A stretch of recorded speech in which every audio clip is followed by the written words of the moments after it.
Hello everybody, welcome to Crafty Soup. My name is Misty.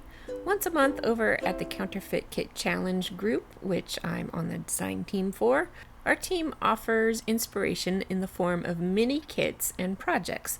Often those are scrapbook layouts, however I have a table decor project to share today, so let's go ahead and dive in.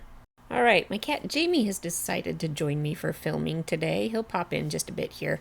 I wanted to remind you, in case you haven't seen my kit builds before, we always start with an inspiration kit, and I will link you up down in the comments below if you want to check out what the inspiration was, or go check out my kit build for this month, my main kit build, and you can see what was going on there. I did pull a lot of these pieces from my kit build or from pieces that I didn't use in that kit, and I'm using them in this kit.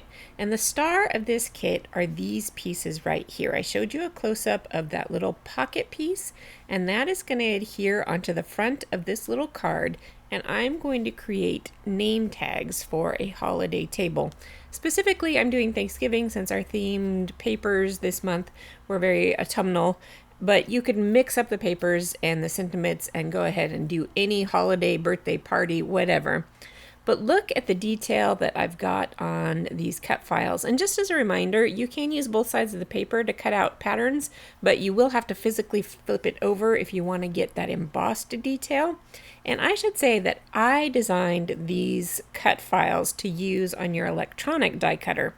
So these are not manual die products.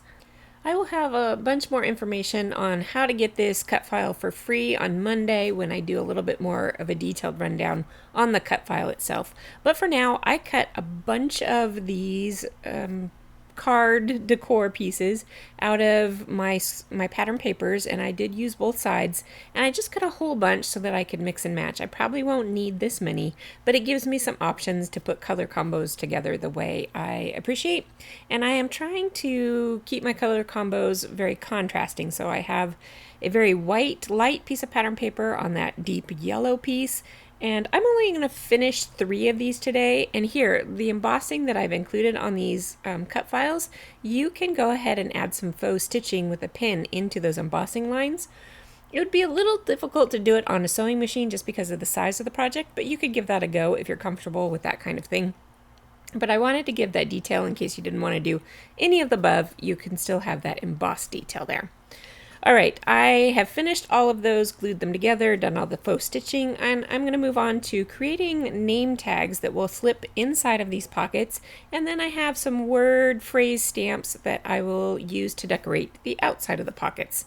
So I'm going to use my trusty stamp positioner and get myself a whole bunch of phrases. I am using a stamp set from scrapbook.com, and I believe it's called Wordfetti, and it just has a bunch of very easy to use phrases, and that's part of the reason why I bought it. It could be used for card making, but it could also be used for scrapbooking, and in this case these home decor projects, because they're just kind of inspirational and very easy to use messages.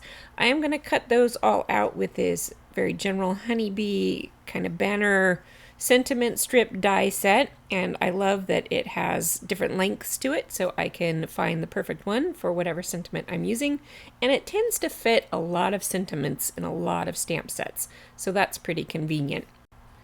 Here is a look at those once they're all die cut out, and I'm going to set those aside and work on kind of the name tag pieces next. I'm going to use this manual die that has stacked layers to it. I'm going to die cut a piece that matches the pattern paper pocket of these cards.